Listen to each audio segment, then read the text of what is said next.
ആയിരക്കണക്കിന് വർഷങ്ങൾക്ക് മുൻപ് മധ്യ അമേരിക്കയിലെ നിബിഡ വനങ്ങളിൽ നിന്നാണ് ചോക്ലേറ്റിന്റെ മനോഹരമായ ഈ കഥ ആരംഭിക്കുന്നത്.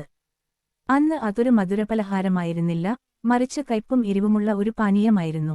മെക്സിക്കോയിലെ കാടുകളിൽ ജീവിച്ചിരുന്ന പുരാതന ഗോത്രവർഗ്ഗക്കാരാണ് കൊക്കോ ചെടിയുടെ അത്ഭുതശക്തി ആദ്യമായി തിരിച്ചറിഞ്ഞത്.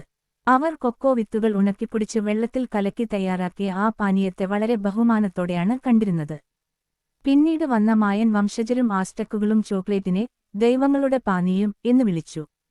അവർക്ക് കൊക്കോ വെറുമൊരു ഭക്ഷണമല്ലായിരുന്നു, മറിച്ച് അത് സ്വർണത്തേക്കാൾ മൂല്യമുള്ള ഒന്നായിരുന്നു. ചന്തകളിൽ സാധനങ്ങൾ വാങ്ങാൻ പണത്തിന് പകരം ഈ കൊക്കോ വിത്തുകളാണ് ഉപയോഗിച്ചിരുന്നത്.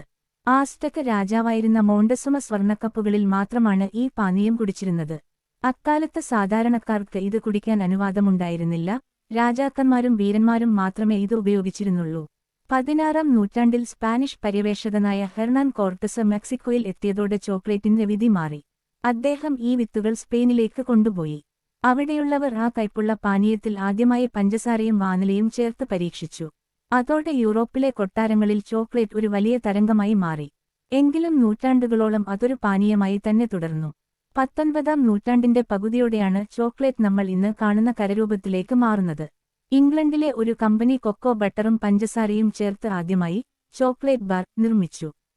പിന്നീട് സ്വിറ്റ്സർലൻഡുകാർ ഇതിലേക്ക് പാൽ കൂടി ചേർത്തതോടെ ഇന്ന് ലോകമെമ്പാടുമുള്ളവർക്ക് പ്രിയപ്പെട്ട മിൽക്ക് ചോക്ലേറ്റുകൾ പിറന്നു.